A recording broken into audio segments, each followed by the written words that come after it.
me in a hot air balloon to answer some Leo, of the are most debated you and science Chris questions on the internet. hopping on For example, Fortnite? my hot Play air more balloon Fortnite? pilot here says he can land me anywhere I want, and yet there's nothing here that resembles a steering wheel, which begs the question, how do you actually steer these things? So we steer. And now I'm on top of the train to learn once and for all, why do you land in the same spot if you jump inside the train, but not if you jump on top of the train? Air But resistance. I'm not stopping there.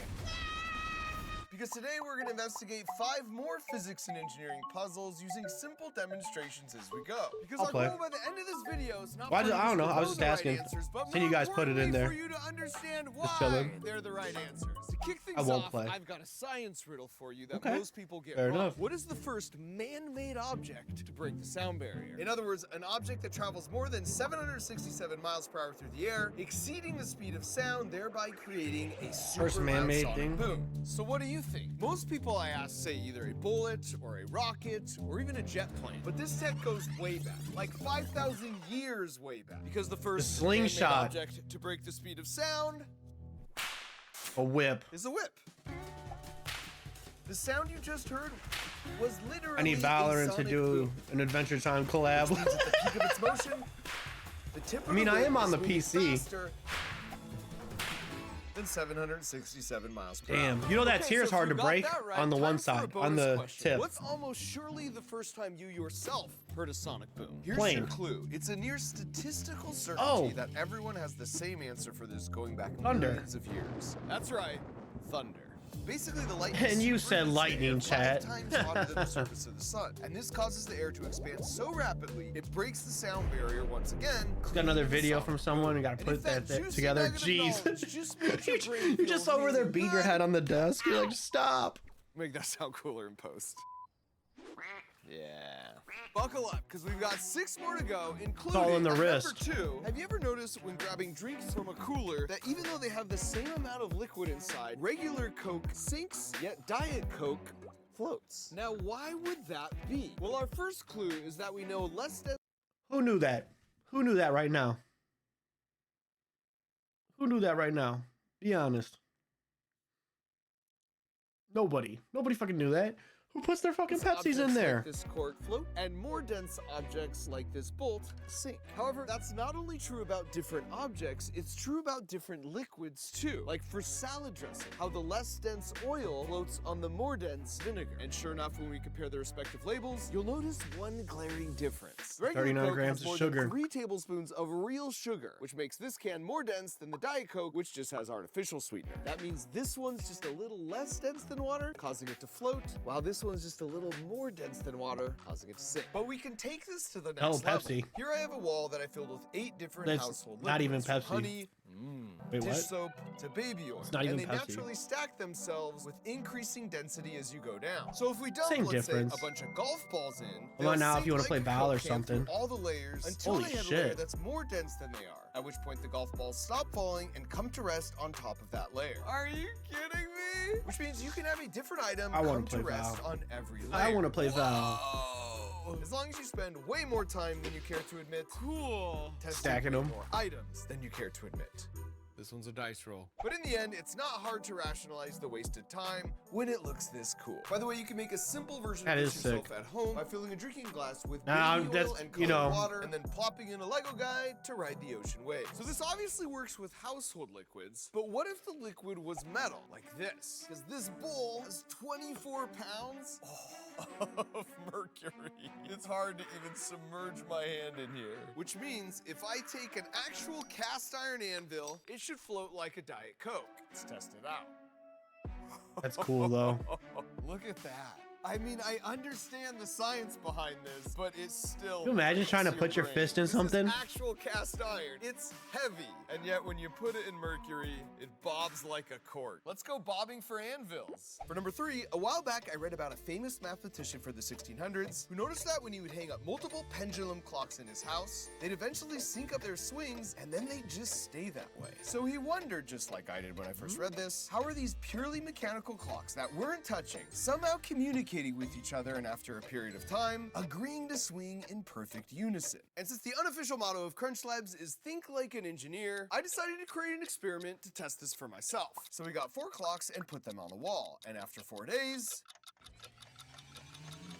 nothing happened. But when you're thinking like an engineer, you know that's not a failure, that's a clue. So I reread the story and picked up on an important detail I'd missed the first time. The clocks weren't mounted on a wall in the way we think of today. It said they were mounted on the same wooden beam that made up part of the wall. And given the construction methods of the 1600s, there's a good chance that board had a little wiggle to it. And that wiggle is a very important detail. Here's what I mean. Damn, he If I just swing deduced this it, dude. sledgehammer pendulum below me while standing on firm ground, then it's just the sledgehammer pendulum that you see moving. But if I stand on a skateboard where I don't have firm footing, now you can see the pendulum is in fact pushing back and moving me too. Now here's the wild part. Because the clock is securely attached to the beam, that beam acts just a tiny bit like the skateboard. So those swinging pendulums are ever so slightly actually moving the wall. So that means as the clocks are just slightly pushing back and nudging the beam, they start to influence and nudge each other too. So if there's a clock that's greatly out of sync with the others, over time those little nudges get it to line up. So after discovering all this, we took those 4 clocks and this time attached them all to a beam,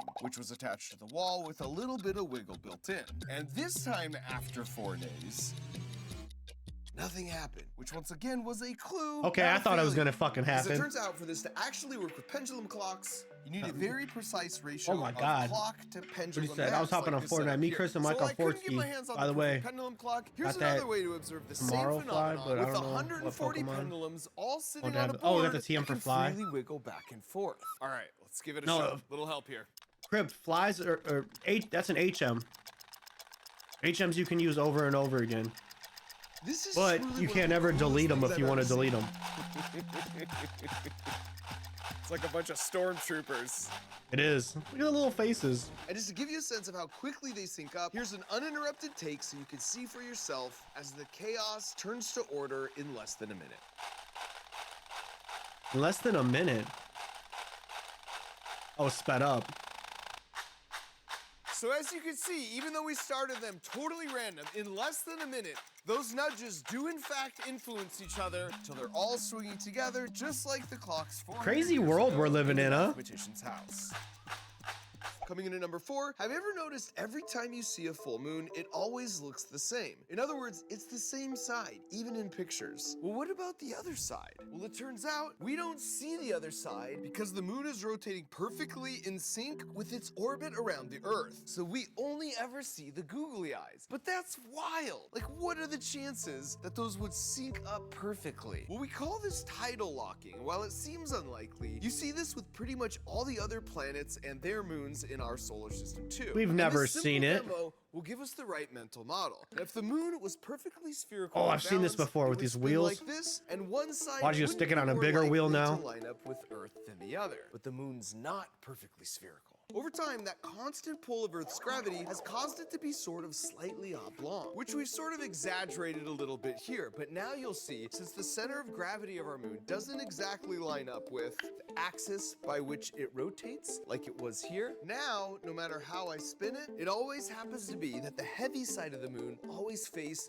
the strongest source of gravity, which just so happens to be the center of the Earth. Well, guess what? Out in space, the actual moon's nearest source of gravity is still the center of the Earth, which means that the real moon will always have the same side pulled towards us, just like with our model. And that means every living thing on this planet that has ever looked up at the moon has always seen that same familiar face. And that will never change. Now, before we get to the last 3, I bet if it including does change, answering we all how hot fucking air die. balloons here, if you're like me and you love the feeling of that aha moment when you learn something new, then I got great news for you, because packaging up that moment is why I created Crunch Labs, where you get a super fun toy every month in the mail that comes with a video where I teach you all the really cool physics that make it work. So if you want to have a ton of fun building your own toys while experiencing a bunch of those lovely aha moments at the same time, just visit crunchlabs.com to learn more. And now I'm on top of a train to learn once and for all why do you land in the same spot if you jump inside the train, but not if you jump on top of the train. We'll get to the jump in a second, but first let's see if we can glean any clues from this small scale test with 2 Lego guys, one inside and one on top of the train, but they're in water. Now in a moment, I'm gonna pull on this string, which will move the train car forward. And I want you to think, what will happen to each of the Lego guys? Ready? Here we go. Did you Catch that? Now, because this test was in water, you I wrote it down. sort of had I a took sense notes. the top guy would fall off and the bottom guy would be fine, right? Well, yeah, because the top guy would have to travel through all that still water, and that would push back on him. Whereas inside the train car, he's enclosed, so everything in that car, including the water, is moving along with the train. So why would I show you this Lego guy standing on a model train in water? Because it's fundamentally no different than me standing on a real train in air. Because just like water, air is also a fluid, it's just not as dense as water. What do you think? He just rode around for an hour shouting out fucking like alerts and shit? Or shouting out alerts? So when a train moves through the air, it's moving through a fluid. To visualize this, let's replace me with a pair of helium balloons. Once again, what do you think will happen here? Well, of course, the balloon inside is totally upright because just like Mr. in water, Beast vibes the from him? air around that balloon is traveling with You're not wrong. the train. Whereas on top, the balloon that's is what being all the pushed pros back do. because it has to fight its way through all this That's that stationary pro-level air. YouTuber. Just like the Lego guy on top being pushed back by all the water around the train in the tank. It's sort of like when you stick your hand out the car window and I love feel doing all that. resistance from the wind. So going back to the jump, if you were able to visualize all the air molecules like this, you'd see how once we start moving inside the train when I jump, I get no pushback from all my air molecule neighbors because they're pretty chill and we're all traveling together. But on top of the train, it's a whole different story. I'm continuously bonking into a mad rush of trillions of air molecules every second as I whiz by. So if I jump now, it makes total sense why they would push me back and I would land in a whole different spot. He's just Number jumping 6, backwards, here's an interesting bro. thought experiment. Let's say you just bought a small 2-seater airplane and you know the plane has to be traveling at 60 miles per hour on a still day to take off. So one Okay. day you have the brilliant idea. Why not just create a much shorter runway using a plane-sized Treadmill. that can ramp up Use the to 60 treadmill. miles per hour, sending Okay, it into the air okay. from your own backyard. 16 but would that miles an actually hour work? times. Well, let's run the experiment together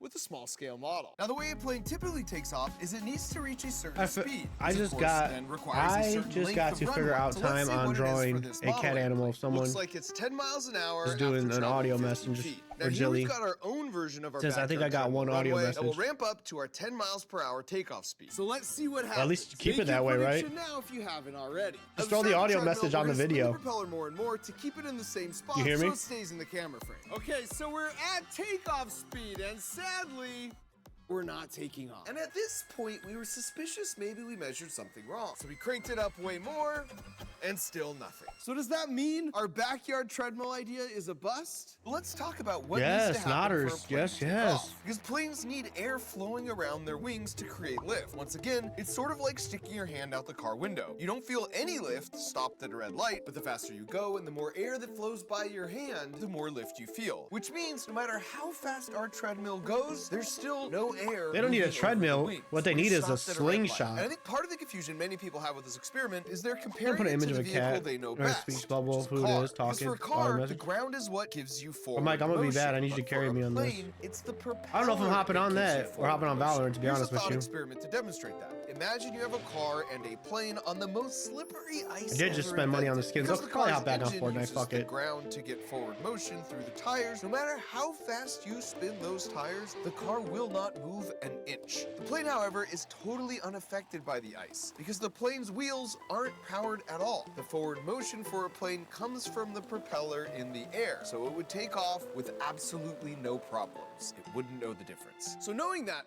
let's adjust this experiment to give the plane a chance to move forward, which means, of course, we're gonna need a bigger treadmill. So let's get our treadmill back up to that 10 miles per hour takeoff speed. And at this point, we're exactly back to where we started with the smaller treadmill. So to get the plane to move forward, let's just give it more power, causing it to move down our extended treadmill and take off at 10 miles per hour after 15 feet. Which, as you recall, is the same speed and distance as when we tested it with no treadmill at all. So would your brilliant backyard runway treadmill idea work? Absolutely. Assuming, of course, your backyard is the exact length of an actual runway. And now for our final engineering puzzle, we're back in this hot air balloon as I forgot we contend were with even my here. mild fear of heights. Okay, well, I haven't found a steering wheel, but it does seem pretty clear every time you add hot, we go high. Hot air balloons utilize some pretty straightforward physics, and the clue is right there in the name. Hot air is less dense than cold air, and we know from our Coke cans, less dense things will rise. So when Mateo does this and heats up the air in the balloon, he's basically Diet Coking us. And then over time, the air outside cools back down the air in the balloon, making it more dense, and therefore we start to sink down like regular Coke. So all you have control over is whether we go up or down. Correct. But you said you could land me wherever I wanted. That is also correct. But what if the wind's going that way and I want to land over there? That's gotta be magic. So yeah, so what we'll do is we'll... Okay, pause here, because to understand Mateo's answer, you first need to understand two things. The first is that if the wind is blowing in one direction in your backyard, 1,000 feet above that, it's almost certainly blowing differently, and 1,000 feet above that, it will once again be totally different. So the question then becomes, how does Mateo know the wind's speed and direction at different heights? And that's where number 2 comes in, because it's someone's job every day to launch 2 balloons like this into the sky at noon and midnight London time. But this is done in 1,000 locations all around the world, all at those same 2 exact times. And these balloons all have something called a radiosonde attached to them that measures things like altitude, pressure, temperature, and wind. And then they transmit the information back to the ground station, which gets fed into supercomputers, and that's the reason the wind and weather predictions can be so accurate. So 2,000 of these massive weather balloons go up every day, and they eventually pop and just land somewhere, never to be retrieved. Now, because of this, computers can figure out the wind direction and speed at every level of the atmosphere. You imagine just be walking and catch a huge ass fucking wind balloon all over on you. If these are the predicted wind directions and speed, and he wants us to land exactly right here, he just needs to raise, and then raise again, and then lower the balloon to catch the appropriate invisible rivers of air to land in the perfect spot. So hot air balloons don't steer, at least not in the normal way we think of. It's more of a tag team with Mother Nature. So in some ways, tag he's team less of Mother a Nature. magically steering pilot, and he's more of a weatherman, which means the only I was gonna say, real or someone magic how, here is all the or say juicy how knowledge someone I lands in just your backyard. wirelessly transferred through Also, that I'm in an screen ad. from my brain into yours. This is Timmy. and Hi, he Timmy. is a piano prodigy. He loves to practice, and his parents don't have to nag him to practice either. I love it. Do your thing, Timmy. But this is Katie, and she lost all interest in piano after hot cross buns, which means practice is a battle and a chore she doesn't want to do. And let's face it, Mom doesn't exactly want to hear either. Well, I got great news for you, Katie and Mom, because for the cost of 1 month of begrudging piano lessons and reactions like this, you can get an entire year of Crunch Slab's Build Box with reactions like this. It's the weirdest ad I've ever seen. And when the stoke level is this high, you're learning so much cool stuff, even without realizing you're learning so much cool stuff.